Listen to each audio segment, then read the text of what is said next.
आपने शब्द में सुना कि त्रिकुटी में झांक सुरता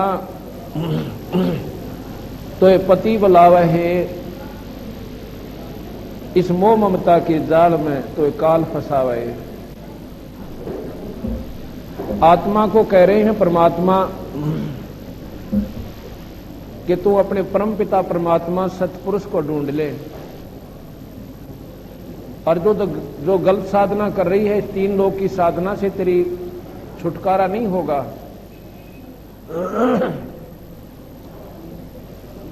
इन साधनाओं से तू बहुत युगां तक भटक ली, अभी तक तेरा छुटकारा नहीं हो पाया। अपना असली पति ने भूल के, अपने पूर्ण परमात्मा सतपुरुष को भूल के, और तू इस कच्ची साधना में सुख ढूंढ रही है, सुख नहीं दे सकते।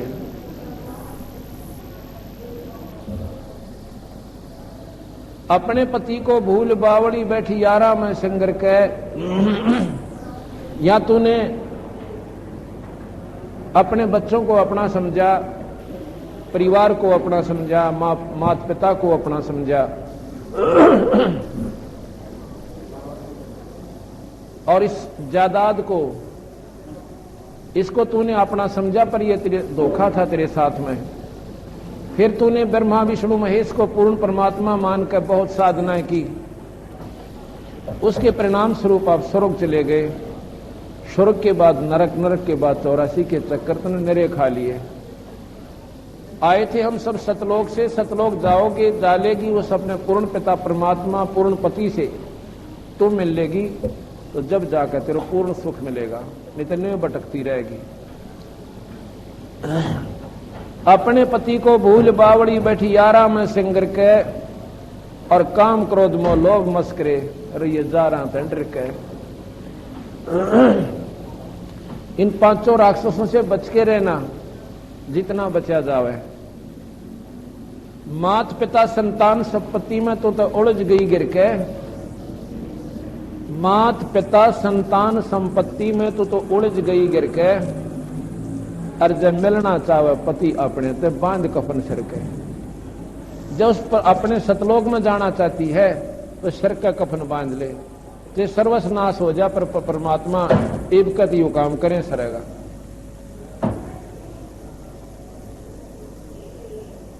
देख जीवती मर के सुरता किसा आनंद आवे।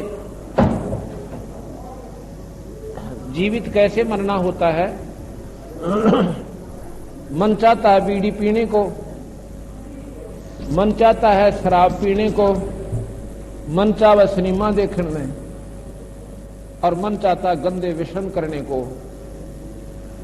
तो इन ते रोक ले इस मन में।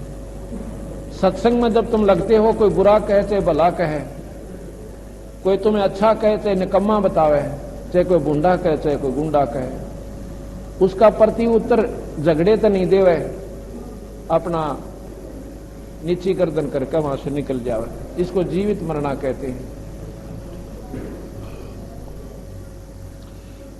पति मिलन की विधि बताऊं, सुन सुरता चितला के, उस परम पिता परमात्मा सतपुरुष पूर्ण ब्रह्म भगवान से मिलन का तरीका बताता हूं, जय तेरी समझ में आ जावे तो। सतपुरुष से कर ले सगाई, और गुरु बिचौला बना के। सतपुरुष वो पूर्ण परमात्मा, उससे अपना नाता जोड़ ले। और जुड़े कैसे? उसका नुमाइंदा खास व्यक्ति यानी पूर्ण संत आपके उससे संपर्क करवा दे, संबंध मिलवा दे, गुरु बिचौला बना के। सत्संग बान बैठिए लाडो, दान की मेहंदी लगा के, दान की मेहंदी रचा के सत्संग में आवे। ये बान होते हैं। जैसे बच्चे को पहले शादी से पहले, क्यों खेतों में काम किया करते थे ज्यादा, कोई मजदूरी करता था वो भी जंगल में, और ज्यादातर पैदल चलते थे। व्यापार बिजनेस वाले लोग भी ज्यादातर बाहर ही घूमना पड़ता था। तो बच्चे की ब्याह से पहले उस लड़की को, लड़के को क्या करते थे? बान्ना बिठाया करते थे। बान उसमें 7 दिन बच्चे को कहीं नहीं जाना होता था, घर से बाहर भी नहीं निकलना होता था। और एक मटना होता है हल्दी जैसा, हल्दी जैसा, पहले ऊपर न पूरा कर, उल्टा कर रहे थे। तो उस मटना मसल दिया करते थे और उसको शाम ने नवाया करते थे। और पहले बान जो बैठता था, पहले दिन जो स्नान करता था उसमें कम रूप ने करता था, और दूसरे दिन करता था उससे ज्यादा निखरता था, और तीसरे दिन और ज्यादा सुंदर शरीर हो जाता था, और 5वें, 6ठे, 7वें दिन तो वो कति बहुत ही निर्मल जो उसका असली स्वरूप से वो आ जाता था। क्यों? बाहर घूमने से सावलापन हो जाता है बच्चे को। इसलिए बताया कि सत्संग बान बैठिए लाडो दान की मेहंदी रचा के। सत्संग में आप पहली बार आओगे कम असर बनेगा, दूसरी बार आओगे उससे ज्यादा असर बनेगा, और तीसरी बार आओगे और ज्यादा बनेगा, और 4-5 सत्संग सुनने के बाद आत्मा कति साफ हो जाएगी। परमात्मा और नाम बिना आपने कुछ भी नहीं सूझेगा, इतनी निर्मल आत्मा आपकी हो जाएगी। सत्संग बान बैठिए लाडो दान की मेहंदी रचा के, और 5 गहने पैर सुहागन सतनाम की बिंदी लाके। 5 गहने शील, संतोष, विवेक, अक्षमा, दया, ये 5 के 5 एक भगत के ये लक्षण हैं, तो वो बहुत ही प्यारा लगेगा। और सतनाम की बिंदी लाके उस सतनाम का जाप करती रहे, वो गुरु से प्राप्त कर ले। और प्रेम की लाली लाके, ये लाल होठकरण से नहीं, प्रेम यानी इतना प्यार आपके अंदर उस मालिक के अंदर हो जा, वो तेरी लाली है, वो तेरा सबसे ज्यादा उत्तम गहना है। प्रेम की लाली ला के सुरता क्यों ना अपना पति रजावे, यानी उस परम पिता परमात्मा में तेरी जब श्रद्धा बनेगी वो तब प्रसन्न होगा, तेरे ऐसे लक्षण हो जाएंगे।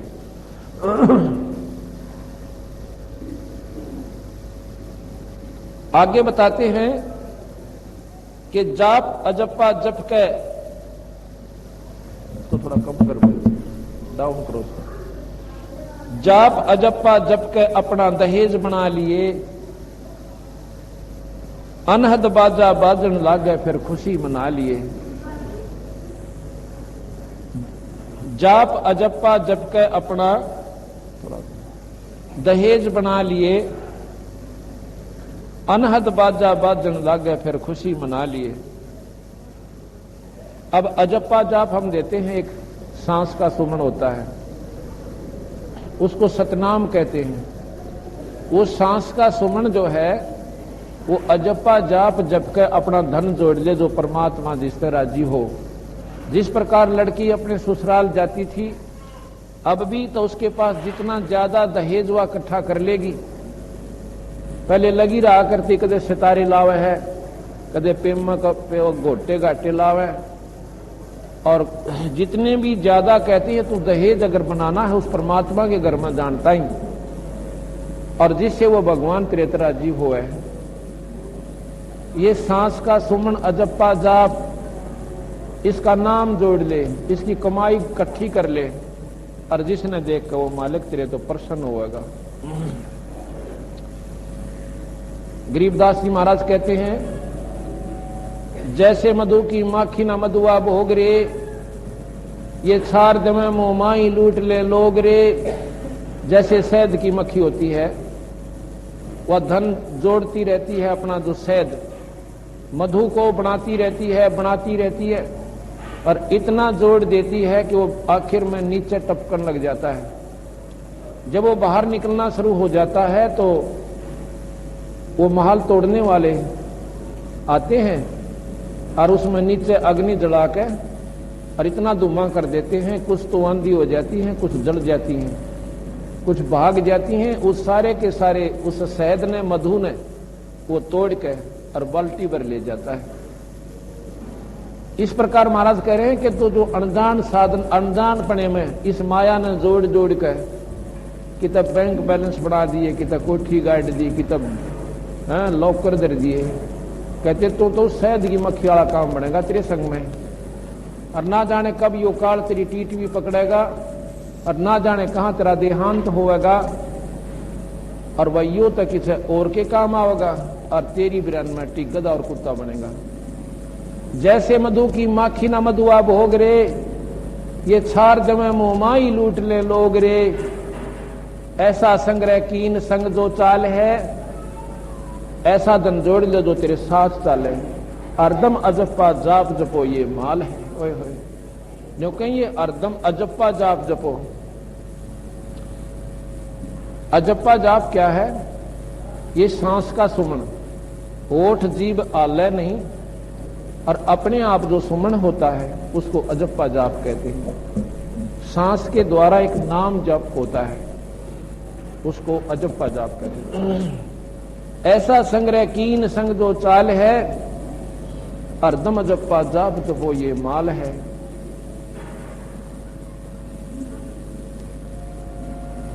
इसको चलाओ। अर्दम अजप्पा जाप जपो यो माल, यो धन है तेरा।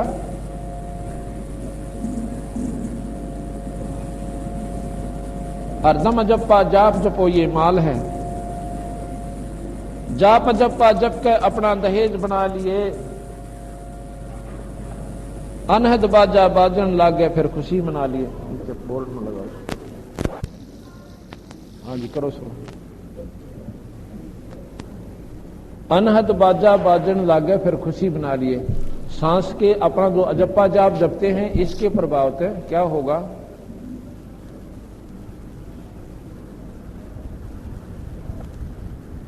हमारे अंदर एक ऐसी प्रक्रिया शुरू होगी कि अंदर एक धुनात्मक शब्द प्रकट होगा, उसको अनाहत शब्द कहते हैं।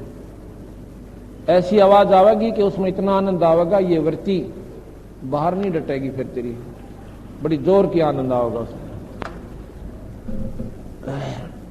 उसको कहते हैं कि जब तू राजी होना, जब प्रसन्न हो जाना, कि जब तेरी ये प्रक्रिया तेरे अंदर इस नाम के प्रभाव से हो जा।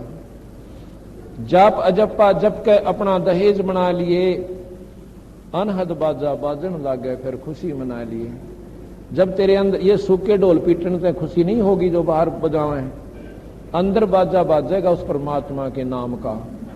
जब तू राजी हो जाना कि तेरा यहां से जाना बनेगा, यानी लड़की जब प्रसन्न होती है, जब खुड़का सुनने ढोल बाजे का अकबरात आएगी, तो कहते हैं जब तक वो बाजा नहीं बाज ले, यानी अंदर तुझे अनाहत शब्द प्रकट ना हो ले, इतना ये मत सोचिए कि यहां से तेरा जाना यानी बरात आली, यानी तेरा लोयल बात लगी है।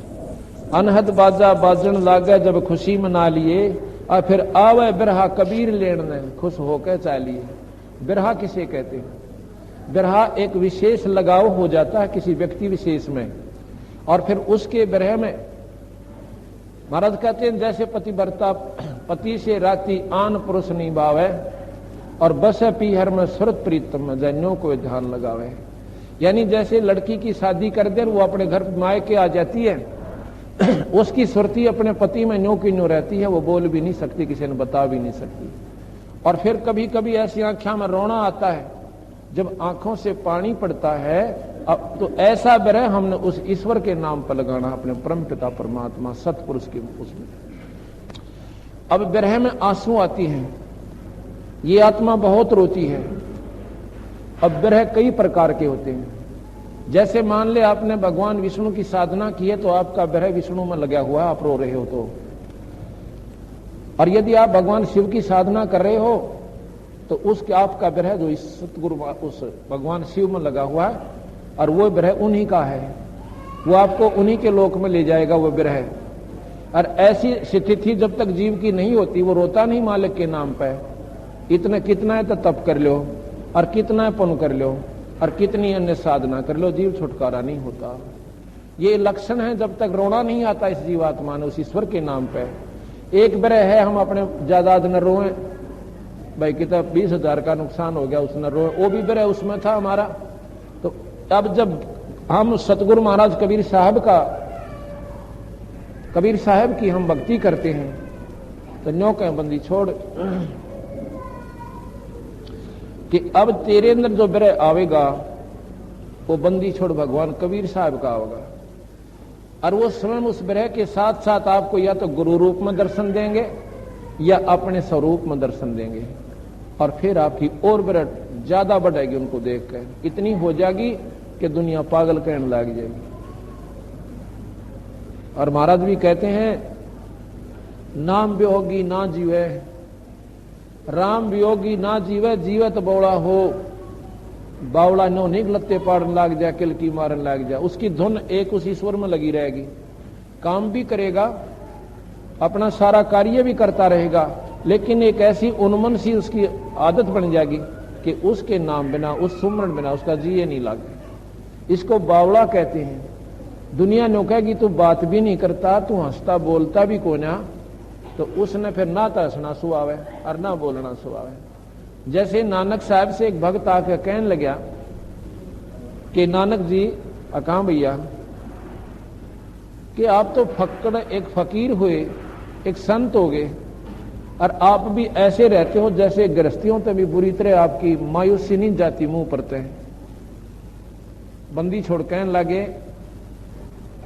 ओ नानक जी कहने लगे, भाई के बताऊं यहां पर मैं मायूस क्यों हूं, क्योंकि ये गंदा लोक है, ये काल का लोक है, और इस काल के लोक में ना बेरा किस समय किस जीव की गेला के बिजली पड़ जा, के कहानी बन जा। तो कहते हैं कि ना जाने काल के कर डारे, किस्मत ढल जा पासावे, और जिना ते सरते मौत खुड़क दी उनानू केड़ा हासावे। ओए होए, नानक जी कहते हैं कि ना मेरा सांस का किस समय यहां से जाना हो जा, और यहां खुशी मनाऊं किस चीज की। तो फिर आगे कहते हैं, महाराज जी फिर तो आप तो मर जाओगे ऐसे चलते रहे तो, क्या आप कभी खुश नहीं होते? अगोया करूं, खुश भी होते हैं भाई हम। कब होते हो? कि जब हमारे ऐसे संत समागम होते हैं, हमारे जो भक्तजन आते हैं ना, ये साधुजन, और हमारे घरों में जब ऐसे सब समागम होते हैं, उस दिन मैं फूला नहीं समाता, उस दिन मुझे खुशी होती है। साध मिले साड़ी शादी होंगी, बिछड़ जान दिल गिरी वे, अख दे नानक सुनो जहाना मुश्किल हाल फकीरी वे। वो कहते हैं कि भाई जब हमारे प्यारी आत्मा आती है ना सत्संग के अंदर, उस दिन मैं घना खुश होता हूं, इतना खुश होता हूं कि मैं फूला नहीं समाता। और जब वो चले जाते हैं तो उसमें मेरा जो है वो फिर मायूसी छा जाती है, मेरा दिल नहीं लगता कई दिन ताई, आत्मा रो रो कर उन दिनों को याद करती रहती है। शाद मिलने साढ़े शादी होंदी, विछड़ जा जलगीरी वे, अख दे नानक सुनो जहाना ये मुश्किल हाल फकीरी वे। आवे बिरहा कबीर लेन ने तब खुश होकर चालिए, और प्रेम की बारिश ओवन लागा जब मलमल ना लिए। जब परमात्मा में विषय ब्रह जागेगी विशेष, तो आप पर जड़ लाग जा, सारा कमीज बीत जाता। कई बार डटता नहीं डटता, ना रोना होता, और आंखों में तो पानी नहीं डटता इस जीव का। वो पाप कट रहे हैं, हृदय निर्मल हो चुका है, जब वह ब्रह की बारिश होने लगी। कहते हैं प्रेम की बारिश ओवन लागे, मलमल नहा लिए, और सार शब्द का सुरमा गा लिए जब पति ने भावे।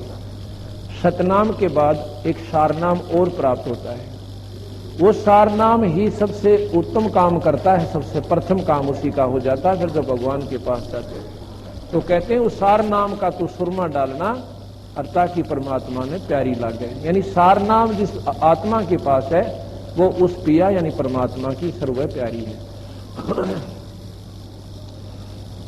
आदीनी की मांग भरा ले चलिए नाड़ झुका के। साधु के प्रथम लक्षण होते हैं संत आत्मा के, भक्त आत्मा के, कि वह लड़ाई नहीं करे किसी के लिए, झगड़ा नहीं करे, दो गाली कोई दे उसकी सहन कर ले। कबीर साहब कहते हैं आवत गाली एक है, भाई उल्टा हो अनेक, और कह कबीर ना उल्टियो वह रहे एक की एक। उसने उल्टा ना करियो, अगर आपने उल्टी कर दी तो अगले वाला तो तैयार होगा तेरी गेल लड़ने। आपने एक उल्टी कर दी, वो भी सुनावेगा और लाठी भी खा ले। इसलिए उसकी दो गाली सुन के अपना कान बोझ के बैठ जा, और फिर वो आप पे मायूस होके और मन माने आपते पाछे आपका हाथ जोड़ लिया के भाई मेरे को गलती होगी।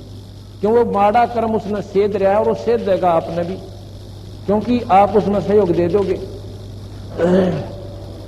कबीर साहब कहते हैं गाली ही से उपजे, ये कल है कष्ट और मीठ। एक गाली दी, उसने दो दी, उसने चार दी, मुक्का मुक्का लाठी चली और एक जना मर जावे, दोनों मर गए, एक फांसी होगी, एक वो वैसे मर गया। कहते हैं गाली ही से उपजे कल है, ये दुख ना मरे तो मुकदमे चाले, कष्ट हुआ। और मीच कहते हैं मौत ने, गाली ही से उपजे कल है कष्ट और मीच, भाई हार चले सो संत है और लाग मरे सो नीच। अगर गेले लड़ पड़े तो क्या के भगत अमर काहे के संत, और तुमने हारना सीखना चाहिए। कबीर हरिजन तो हारा भला, हरिजन जो परमात्मा की प्यारी आत्माओं से हरिजन कहते हैं, हरिजन तो हारा भला और जीतन दे संसार, भाई हारा तो हरि से मिले और जीता काल के लार। उस काल के पास जाएगा जो अपने आप में नौका देखा ना, मेरा का बोलिया नहीं ना मुंह फोड़ दूं, तो वो उसने कितना और मिल जाएगा को मुंह फोड़ लिया, तो वो तो जाएगा नरक में। और जो हार गया वो परमात्मा का प्यारा हंस होगा। और हारे गेला भगवान होया करे, या पक्की नोट कर लियो, जो अपनी हारी लिख देगा उसके साथ ईश्वर साथ दिया करे, वैसे नहीं मिलती बात। आदि नी की मांग बढ़ा ले, असली मांग है कि नाड़ झुका के चलिए, किसी लड़िए मत ना, अंश आत्मा को कह रहे हैं। आदि नी की मांग बढ़ा ले, चलिए नाड़ झुका के, और संत समागम बरात्री तन ले जावेगा ब्याह के। ये संत समागम है, ये इस आत्मा की बरात आई हुई है और इसके अंदर हमें ये जानकारी होती है। और ये हंस आत्मा जैसे एक तो मिलेगी, एक भक्तजन दूसरे से मिलता, वो अपने सुख बतावे कि जब से मैंने नाम लिया हमारा तो बस शांति होगी, भाई सारी बुराई छुट गई, परमात्मा के नाम बिना में तो दिखाई नहीं देता।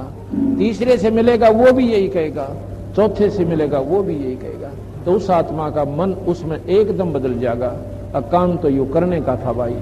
कहते संत समागम बरात्री तन ले जावेगा ब्याह के। अब जब यहां से ऊपर जावांगे ना,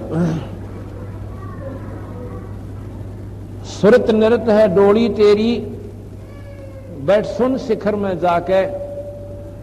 ये सुरत और नृत इस नाम के प्रभाव से, सुमरण की कमाई के दबाव से, ये सुरत और नृत हमारी, सुरत नृत एक सूक्ष्म चाल होती है अंदर, जो समाधि में हम चलते हैं। सुरत आगे चलती है और नृत उसके साथ साथ रहती है, और आत्मा उससे भी सूक्ष्म है जो दिखाई भी ना देती, उन्हीं में मिक्स होती है।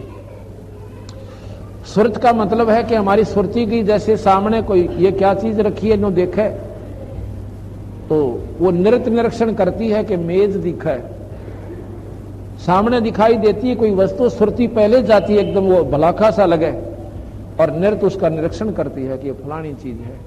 तो ऐसे इनका आपस में मेल ताल मेल है और ऊपर चल पड़ती है।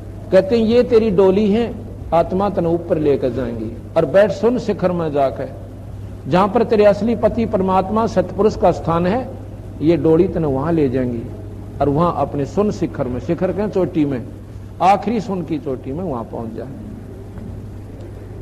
सुरत नृत है डोली तेरी, बैठ सुन शिखर में जाके, और मकर तार का खेल कांगना अल्लल ध्यान जचा के। ओए होए, अब कांगना खेलते ना, कहते हैं यो यहां का जो खेल है इसके कंपैरिजन कर रहे हैं, तुलना की है। ऊपर जब हम सुमरण में लगते हैं, अभी तो हमारी वृत्ति संसारिक कार्यों में फंसी हुई है। एक स्थिति ऐसी आवेगी कि अपने आप ये सुरती अंदर न सरकन लगेगी, और जहां पर ये सुरती इस नाम के सहारा भी जहां खत्म हो जाता है, वहां पर बंदी छोड़ ऊपर से एक बहुत बारीक तार डालते हैं। एक सुरती का एक ऐसा जैसे रेलवे लाइन होया करे, ऐसा मतलब जैसे रेलवे लाइन पर फिर आप चलने जाओ, ना कितना जाओ, कहीं ले जाओ, इधर उधर नहीं जा सकती। एक बिल्कुल मकड़ी के तार कैसी डोरी ऊपर से मालिक देगा इस अपनी आत्मा को, सतपुरुष कहते हैं, उसके सहारे, और फिर ये ऐसी चिपक जाएगी जैसे रेल पटड़ी बखा उठा दिया करे। सुर मकर तार का खेल कांगना, फिर अल्लल ध्यान जचा के, यानी फिर इधर उधर ध्यान नहीं जागा तेरा, अलल कहते हैं एक पक्षी, अलल। वैसे अनल कहते हैं वायु को, अनिल, अनल, अनल वायु होती है, उसका बिगड़ा हुआ शब्द अलल बना हुआ है।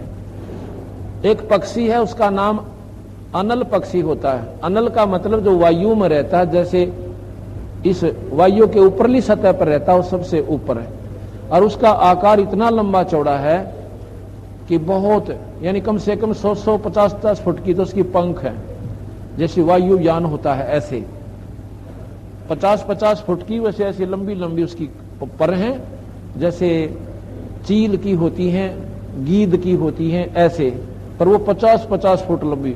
और फिर उसका आकार कितना होगा स्वयं का, तो वहां से वो अंडे दे देते हैं। अंडे कहां देते हैं वो पक्षी? जहां केले के वृक्ष होते हैं, क्योंकि केले के वृक्ष बहुत लंबे लंबे होते हैं वहां बनों में। मनमाना 100 किलोमीटर में आकर और 200 किलोमीटर में आकर बन हैं, केले के हैं तो केले के पाओगे वह, ऐसा व्यवस्था होती है। तो वो केले के पेड़ एक दूसरे के साथ बहुत लंबे लंबे हो जाते हैं। तो वो अंडा जब ऊपर से डालते हैं तो वह मां के गर्भ से आते ही अंडा वायु की घर्षण से वो पक जाता है, और वहां से आता आता इस वायुमंडल में से और केले के वृक्षों पर आकर दैड़ गिरता है। अगर जमीन पर गिरे तो हानि हो सके बच्चे को, तो वो एकदम केले के वृक्षों पर आके गिरता है। अंडा भी अच्छा मोटा हो उनका, एकदम गिरता है, पड़ते ही धीरे धीरे उन केले के पत्तों में से आकर वो नीचे गिरता, द्राम जैसी वो फूट जाता है, और फूट कर वो बच्चा उसमें से निकल आता है। और क्या होता है कि केले के पेड़ों में, बनों में हाथी ज्यादा होते हैं, क्योंकि उनका चारा विशेष केला होता है। एक केले ना हाथी एक कब मोड़ कर नो खा जाता, 4-4, 5-5 केले एक बार ही खा जाता है जब उसका पेट भरे, ना तो और कोई उसका खान का प्रोग्राम है कोई ना कितने भी। तो इस प्रकार वहां दोनों व्यवस्था करते हैं अनल पक्षी। फिर वो पक्षी जो उसका बच्चा आ गया ना चीकला, वो चीकला अलल पक्षी का वहीं पर पक्षियों में घूमता है, फिरता है और खाना खाता है और अपनी तैयारी करता है, उड़ना सीखता है, काफी दूर तक उड़ जाता है, फिर आ जाता है, आकाश में उड़ जाता है, फिर आ जाता है, और उनके साथी पक्षियों में रहता, पर उसका वृत्ति अपने माता पिता तक नहीं हटती। वो ये सोचता है कि मेरा यो घर को ना यहाँ मेरा परिवार है, ये तो मेरे टेम्परेरी साथी हैं, अस्थायी। जो यहाँ पर पक्षी हैं जितने भी, इनके साथ प्रेम तो हो जाते, 10 दिन इकट्ठे रह लो किसी के संग में, वो उनके साथ बैठे है, व्यवहार ठीक करता है, लेकिन उसके मन में ये नहीं रहता कि ये मेरे साथी हैं। उसकी अपनी सुरती एक तक वहां अपने माता पिता से नहीं छूटती कि मेरा परिवार तो ऊपर है, यहां मेरा परिवार है नहीं।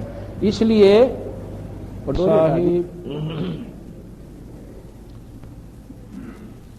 वो अलल पक्षी का बच्चा जो है वहां बच्चा में रह से इधर उधर घूमता भी रहता है, पर उसकी अपनी सुरती अपने माता पिता तक नहीं हटती।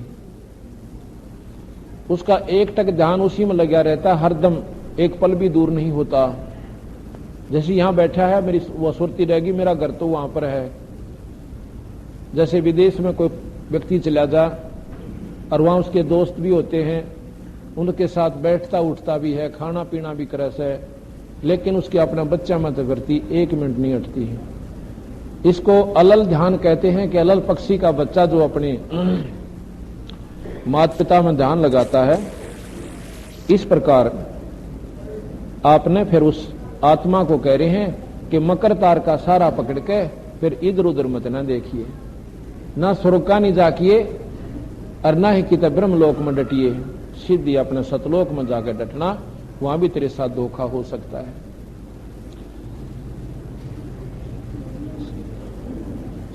मकर तार का खेल कांगना अलल ध्यान जचा के और बैठ विश्वास सेज बिछा के, बैठ विश्वास सेज बिछा के जो शब्द छह लावे।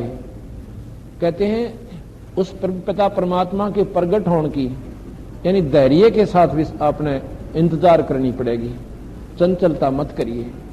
विश्वास रूपी सेज बिछा के उस परम पिता परमात्मा शब्द रूपी परमात्मा के प्रगट होने का तो इस सुमन साधना करते रहना और इंतजार करना कि एक दिन जरूर आवेगा। जब हमारी सारी प्रक्रिया हो ली, भाई शादी भी होगी और पहुंच भी गए घर पे, फिर पति कहां रह जाएगा, तो इतना विश्वास अगर है, यानी जब हमने नाम ले लिया, हमारी सूरत मालिक में लग गई, सुमन ठीक मिल गया और भाई वो सारा सौदा मिल गया, तो परमात्मा प्रगट होने में देर कहां लगेगी।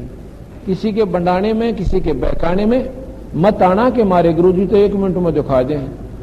इस हथेली पर भगवान होता था, कोई भी ना पानता, इसके गोड्डे रगड़ने पड़ते हैं और विधिवत साधना करनी पड़ती है, जब जाके जीव छुटकारा होता है।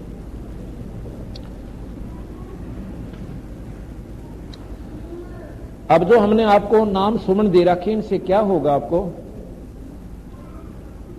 कि आपकी दिव्य दृष्टि बनेगी। दिव्य दृष्टि से ही ऊपर जाया जाता है, दिखाई देती है। दिव्य दृष्टि की कुछ रेंज होती है।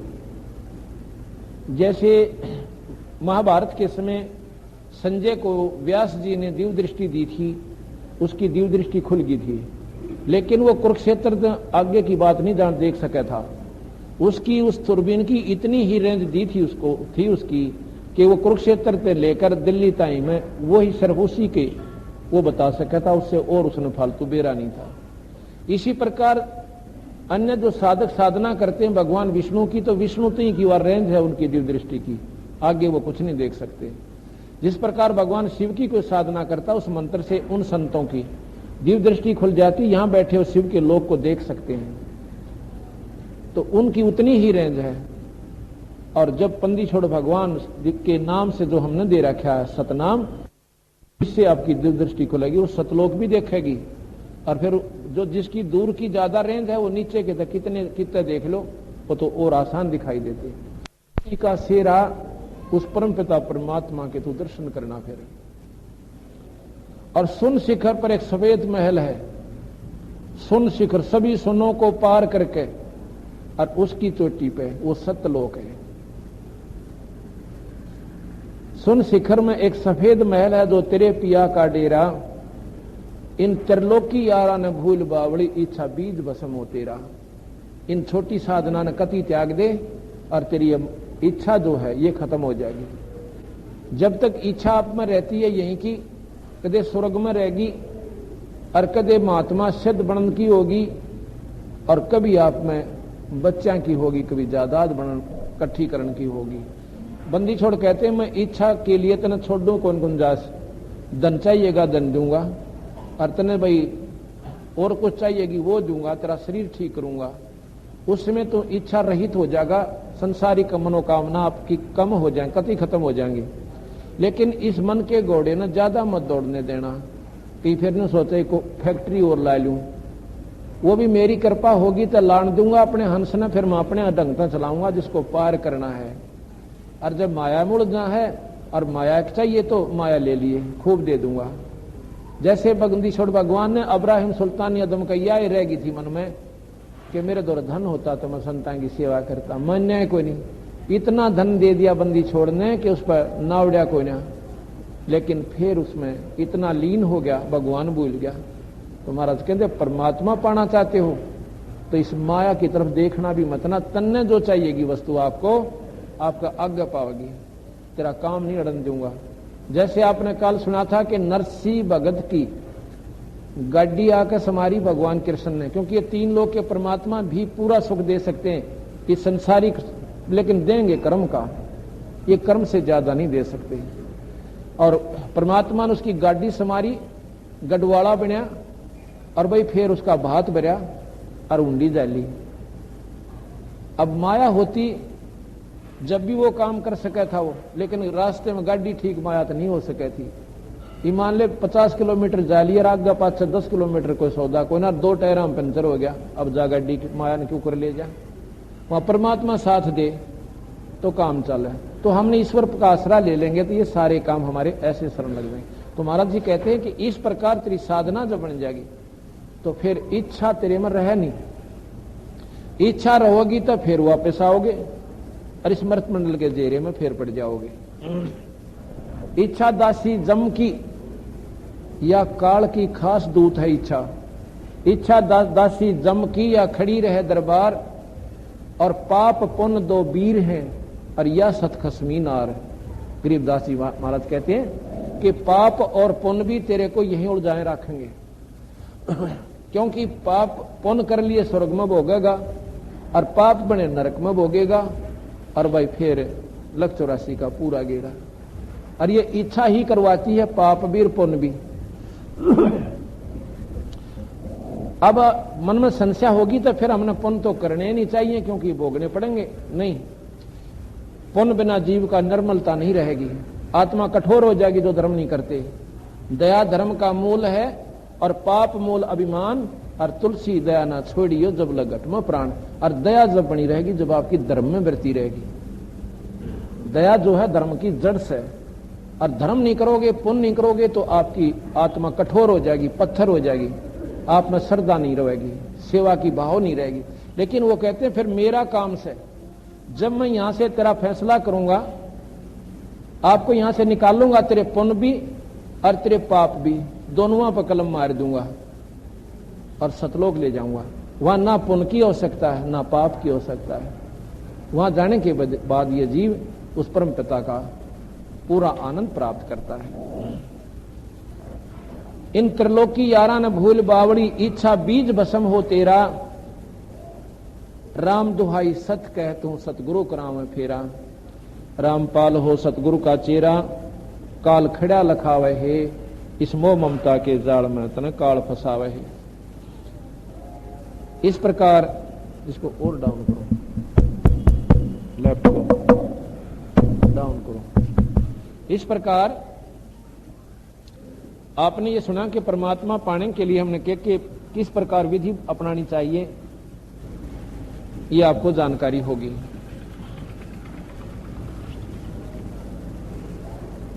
आगे आपने एक शब्द सुना था कि मथुरापुरी में धर्मदास को आके आप चिताया ना, वो कर्म कांड में उलझा प्राणी सतमार्ग दर्शाया ना। ब्रह्मंड 21 राजकाल का न सुनकर धड़का खाया ना। धर्मदास का प्रकरण मैंने आपको पहले सुना दिया। आगे है,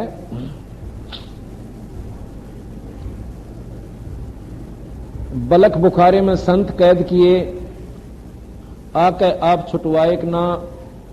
महला पे ऊंट और महल सरा कहे, जब सुनकर चक्कर आए ना। तो मैं बांदी होकर सेज बिछाई, 3 कोरिडे खाए ना। तुम नर से बन गए नार ओडा चीर दरी, तुम कर दो पल में पार हो जा रजा तेरी।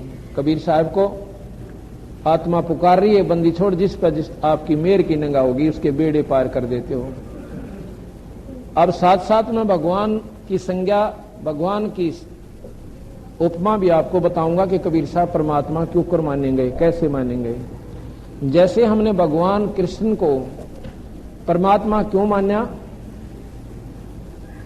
इसलिए माना कि उन्होंने ऐसे अनहोनी कर दी जो हमारे बस की नहीं थी। ताम्रध्वज के लड़के, मोरध्वज के लड़के ताम्रध्वज को भगवान कृष्ण ने उन्हीं के माता पिता द्वारा आरे से कटवाकर पुनर्जीवित कर दिया और हमने उनको भगवान मान लिया। बिल्कुल, ये गुण भी ईश्वर के होते हैं।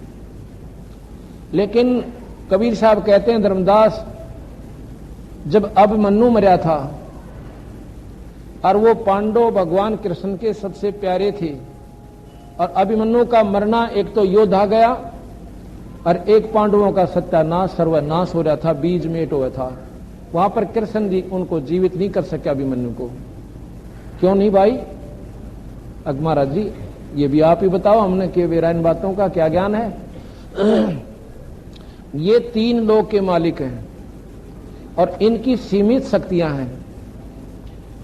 ये जो उसका अंत समय आ चुका था अभिमन्यु का, और सांस बाकी नहीं थे, वो नहीं जीवित कर सकता। और उसके तो वो चलते सांस थे, उसकी आयु बाकी थी, वो जादूगरी दिखा के वो फिर जीवित कर दिया। अब मैं बताता हूं उस बंदी छोड़ भगवान कबीर साहब की महिमा भी साथ साथ। कैसे? एक समय एक सेऊ सम्मन नाम के बाप बेटा थे, पिता पुत्र थे, और सम्मन की पत्नी का नाम था नेकी। ये मनियार जाति से था सम्मन। और बंदी छोड़ भगवान कबीर साहब से नाम ले रखा था इसने, सारे के सारे परिवार ने।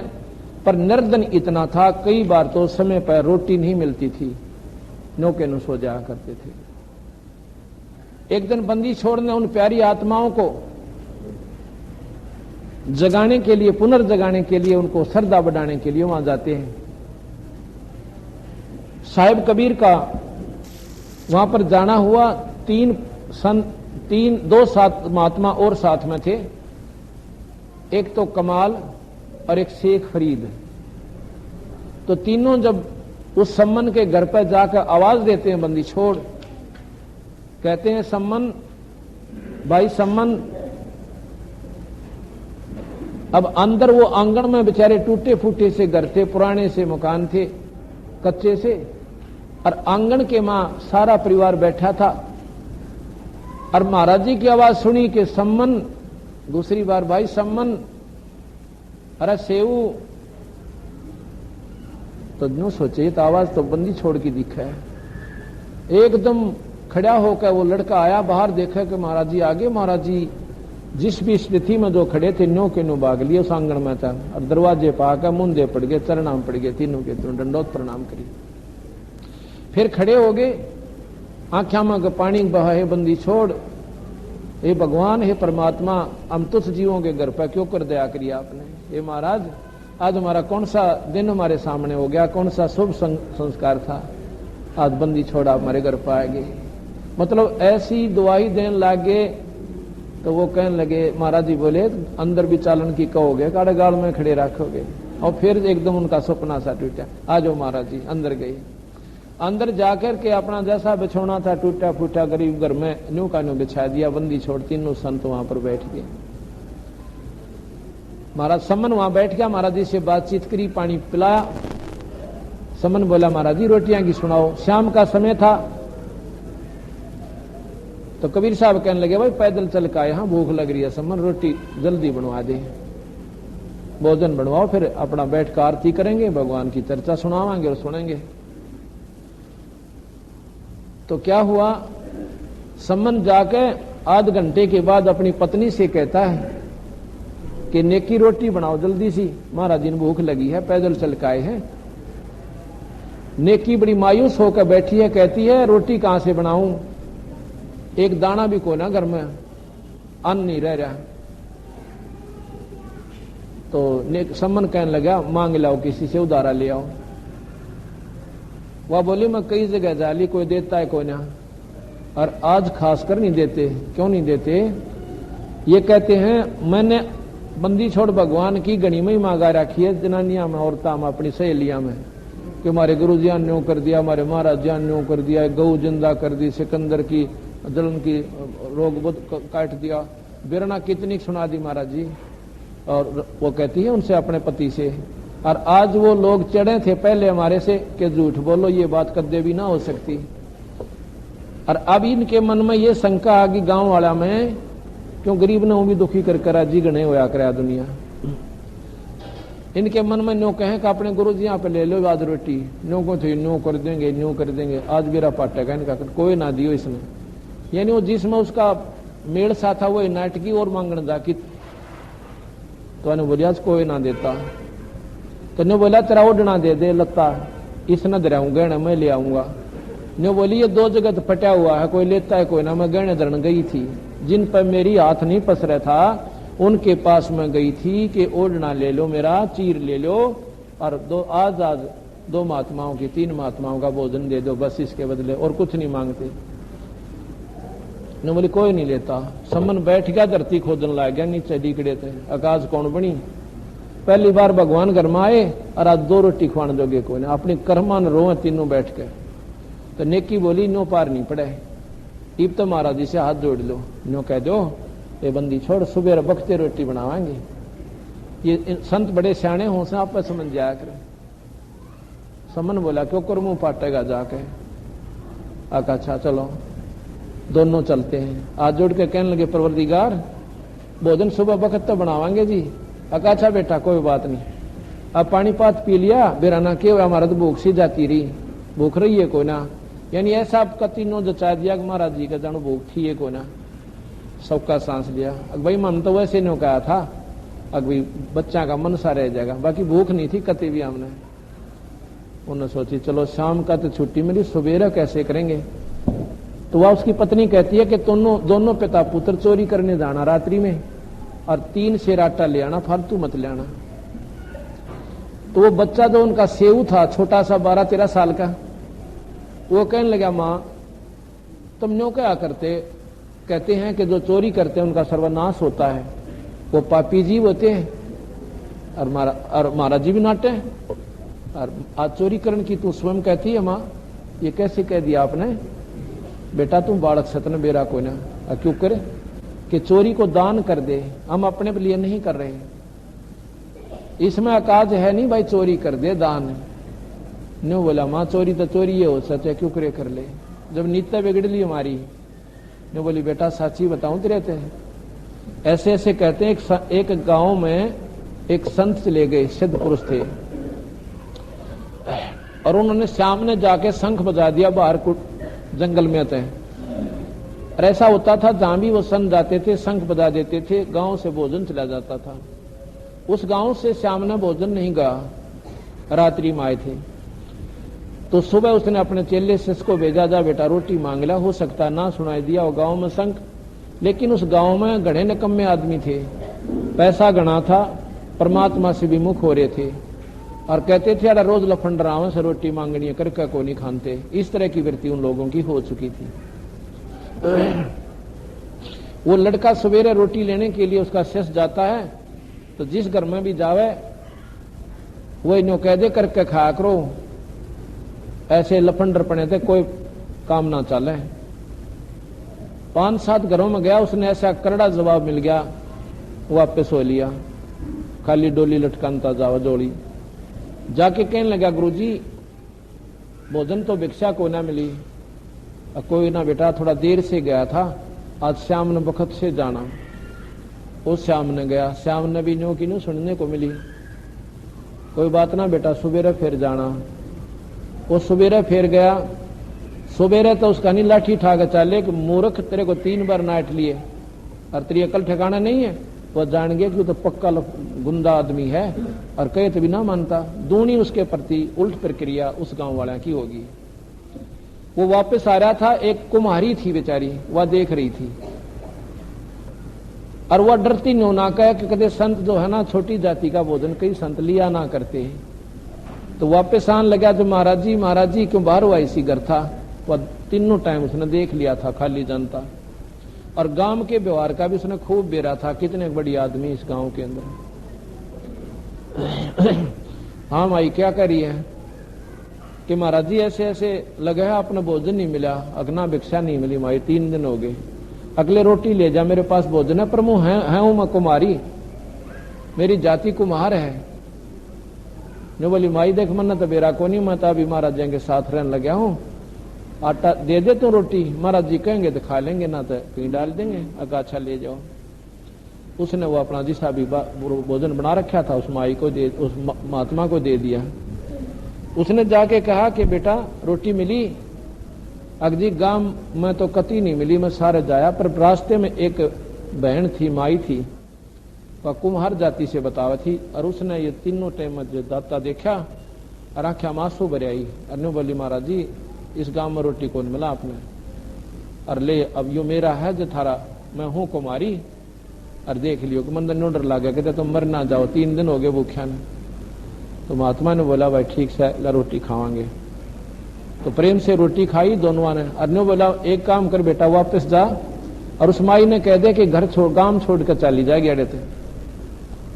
महात्मा ने सोची, चेले ने बोला कि मैं हाथ ना अकमारा जी पेटुआ में और गए, क्यों सारी नगरी में एक नजर रोटी दी, उसने नौकों घर छोड़ दे, और ये तो बेचारे बसन की उम्मीद करा करें, गांव वाले वे भोजन दे दी, संत ने हमारे घर में और ज्यादा वर दी हो।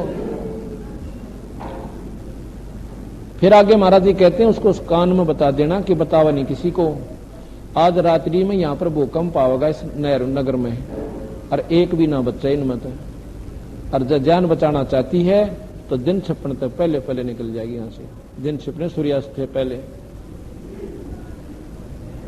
फिर तो उसने ठाठ सी होगी, अब बात तो बताऊंगा द्वारा जी भी हो जाएगी। आए, माई नमस्कार नारायण जैसा भी सब प्रयोग किया। सत साहेब आखा महाराज जी, उन्हें सोची ना छके होंगे और लेना आए। महाराज जी ताजा और बना रखा, ले जियो बेशक भोजन। अकना माई रोटी तो हमने खा ली, और गुरु जी ने ऐसे ऐसे बताया है, और तो दिन तो पहले यहां से फारिग हो जाइए, और नहीं रात नहीं गांव कौन रहो है। और संतों की बात खरी जाती है, अगर कोई संत होता है तो वह ने बोली अच्छा महाराज जी, अगर जहां तू जागी ना, जहां रुक जागी रात ने, और वहीं तेरा बास हो जाएगा, और तो गांव से बार बार बसेगी, खाई से बार बार, जैसे कहते हैं ना भाई पूर्ण तेरा वहां पर वास रहेगा, और कई पीढ़ी तक तेरे नौका ने सुख रहेगा। आशीर्वाद सतगुरु गुरुआ ने दे दिया। माई ने तो तौड़सी लागी उस कुमारी ने, विधवा थी, बालक 2-3 बच्चे थे, पति था कोई ना, अपना दर के अपने सारे गधा का ऊपर सामान गधों पे और लाद के चाल पड़ी। छोटे से दिन तय 8-7 किलोमीटर गई होगी, वहां दिन छिप गया, वहीं रात में रोटी बनाने लागी। तो रात्रि के समय 12 बजे के आसपास एक भूकंप आया। सारा गांव, जैसे तुर्की, अब आपके सामने तुर्की में एक भूकंप आया, पूरा नगर गरक गया, ऐसे वो सारा का सारा गांव खत्म हो गया, उसमें कोई नहीं बचा। अब सुबह सारे गांवों में, गोंडा में दूर तक बात फैल गई। पहले मदद बहुत करने जाते थे, अब भी करते हैं वैसे तो आसपास के गोंड इकट्ठे हो गए, लारा पड़ गया, दूर दूर तक आए। तो रास्ते में वो बैठी थी, उससे पूछे आए तू कितना आई सा रात में, एक ली औरत यहाँ बच्चा ले रही, सारे घर ने ठा लाई।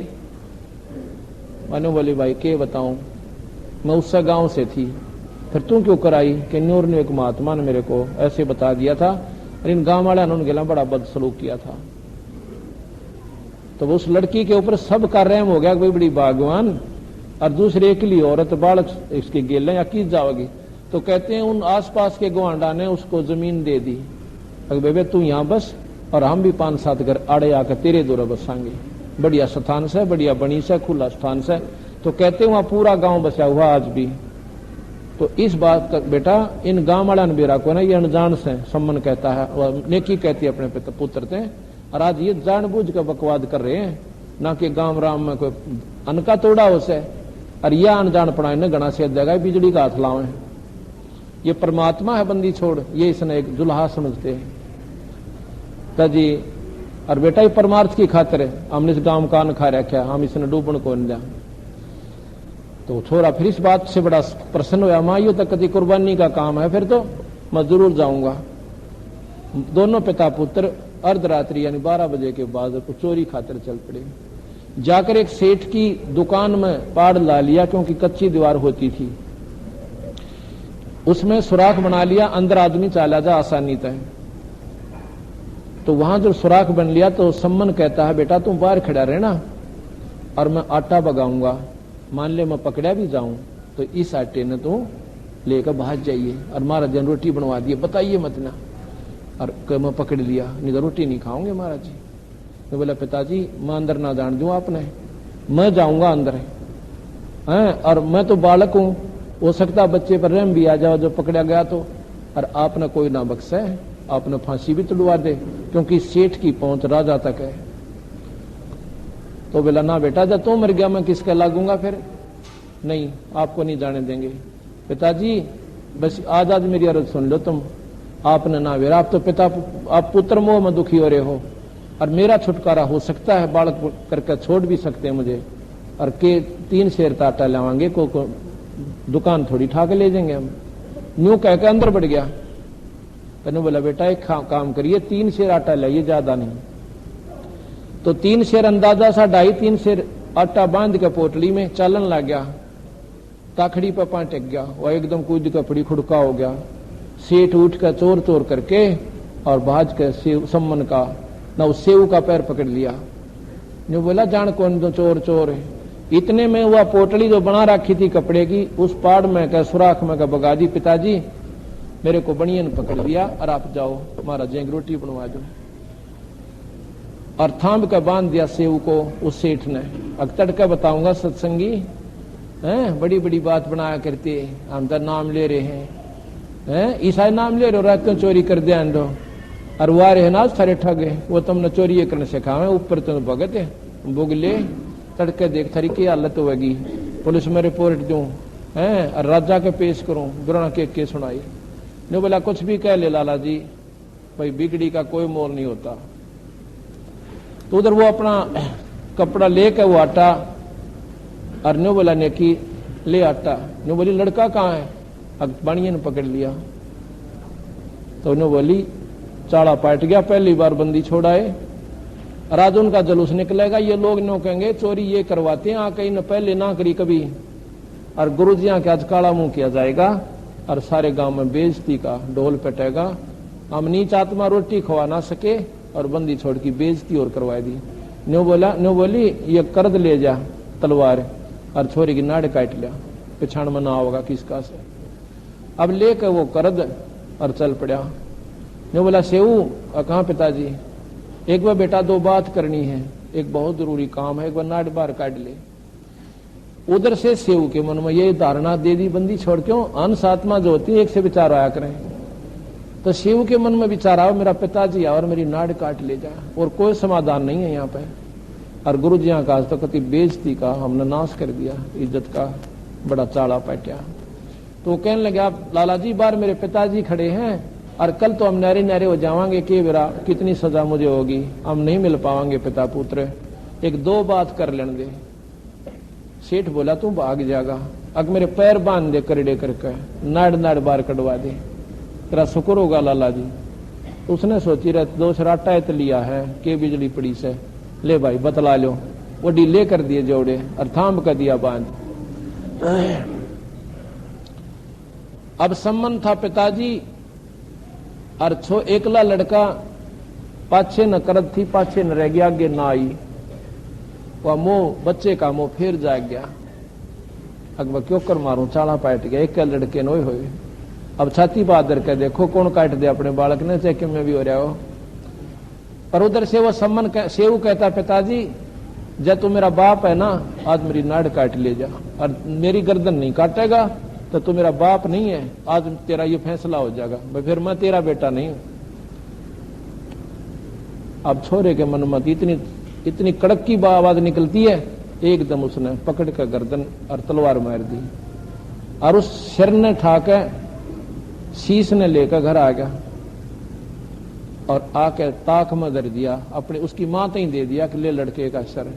उसने ठाके ताक में धर दिया, कवाड़ मुन दिए। न्यू बोली वापस जा और बच्चे का 100 बार पड़ा पाओगा, क्यों सेठ घर नहीं रखेगा उसको। और उस धड़ ने ठाला फटाफट जाके वापस गया तो सेठ ने देखा ये तो कत्ल हो गया। उसने ठाके वो लड़का घसीट के और दूर गिरा कई ग्रांत परे ने, और अपना बंद करके वो सारा मकान जैसे चोरी हुई है कोना थी, रेत रात मार दिया, न्यू कच्चा वच्चा करके ठीक कर लिया सारी रात में। वो ठाके उस छोरे की लाश ने यानी धड़ को, और जाके कोने में घेर के ऊपर बोरी डाल दी, कच्चे घर में अंधेरे कमरे में। और छोरा कटा पड़ा, मां रोटी बनावे, आंखें में पानी भी कोने। अक रो पड़े जो महाराज का शक होगा भाई कि मैं बात से कदे रोटी ना खावे, जुलम पाट जाए। संत भूखे चले गए तो भी मुश्किल, तो उन्होंने भोजन बना के और प्रार्थना करी सतगुरु भोजन पा लो, भोजन तैयार से 3 कसूरिया में डाल दिया, दोणिया में माटी के बर्तन भी ना थे बेचारा के, और न्यारे न्यारे दर दिए। तीनों संत बैठ गए, कहने लगे भाई तुम भी आ जाओ तीनों जने, और इस तीन कसूरों की बजाय 6 में डाल दो इसी बात को। वो सारा ही था इतना ही। तो तीनों बोले दोनों हाथ जोड़ कर पति पत्नी कहे महाराज जी हम तो फिर खा लेंगे, आप खाओ मालिक। अगना भाई आज तो देख कट्ठे खावांगे, प्रसाद प्रेम है ना, प्रसाद बना लेंगे और कट्ठे खावांगे। कद कद सूत बैठो। ज्यादा आग्रह करने से उन्होंने 5 दोना में कर दिया। महाराज कहने लगे भाई देखो मैं कहूं ऐसे करो, इन 6 में कर दो। अब ना माने जब उनमें थोड़ा थोड़ा 6 जगह परोस कर सारे बैठ गए सामने। महाराज जी वो नीचे बैठ गए सामने इधर, और दोने 6 आदमी 5, क्यों लड़का मरिया पड़ा। तो बंदी छोड़ कबीर साहब कहते हैं आओ सेऊ जीम लो, ये प्रसाद प्रेम, और सिर कटते हैं चोरा के वै सादा के नित अक्षेम। इतना ही कहा था कि सेऊ धड़ पर सृष्ट डा, और बैठा पंगत मां, और नहीं ग्रहरा नाड़ कयू ओ सेऊ अकना। बोल सतगुरुदेव। बंदी छोड़ कबीर साहेब। वो छोड़ एक लड़के की धड़का ऊपर शीश जुड़के और पंगत माँ का बैठ गया। माँ बाप ने हैरान से उसके कुर्ते नटा के देखे, यो ये लड़का सैकोर, कहते निशान भी नहीं था उस लड़के का। इस प्रकार दोनों माँ और बेटे ने तब बंदी छोड़ने बोले बा मांग लो आज हमने दो मांगना से। तो माँ बेटा तो चरना पड़के ने बोले महाराज जी हमने छुटकारा दे दो, इस गंदे लोग तो मेरा पीछा छुटवा दो मारा, अर्थ के तेरा कितनी बारी से दुख हमने ठा लिए। लेकिन सम्मन था ना वो, क्योंकि प्रधान था घर का, मुखिया था, वो अपनी किस्मत न रो रहा से एक लोग बैठ के, जब मेरे पास आज धन होता मैंने लड़का नहीं काटना पड़ता, मैं मेरे जैसी नीच आत्मा धरती पर नहीं है। उसने कुछ नहीं कहा, महाराज जी से बोल जाए नहीं, हाँक ना, बस न्यू करके, और आंखें मत पानी नहीं डटा उसके। महाराज जी भावना जानेंगे कि इसके अंदर अभी कमजोरी रहेगी। तो वो समय आने पर उनका शरीर छूट गया सबका। नेकी और सेव तो पार कर दिए सतगुरु ने, और सम्मन को उस कुर्बानी के उसी समय बंदी छोड़ने के कहा कि भाई सम्मन माड़ा मन ना करे, 1 वर्ष के अंदर तो इस शहर का 1 नंबर का सेठ होगा। इतना धन हो गया उस सम्मन के, 1 साल के अंदर व्यापार बदल लिया उसने थोड़ा सा, इतना बढ़ गया नु हांगे तावे जड़ा हाथ लावा डूंडा पाटता जा। 1 साल में उस शहर का 1 नंबर का वो सेठ हो गया। वो शरीर छोड़ गया, फिर भी मन में कल्पना नहीं गई वो लड़का मरने की। अगले जन्म में उस कुर्बानी के बदले में बंदी छोड़ ने उसको 9 शेरवा का बादशाह बना दिया। एक 9 शेरवा शहर था, उसके अंदर वो बादशाह बना दिया, और मुसलमान घर के उसका जन्म हो गया। 9 शेरवा का बादशाह बना दिया, उसको इतना धन दे दिया कि 80 गंज बोले हैं एक ऐसा खजाना जिसमें अरबों का माल हो, न्यारे न्यारे जमीन में दाब्या करते थे।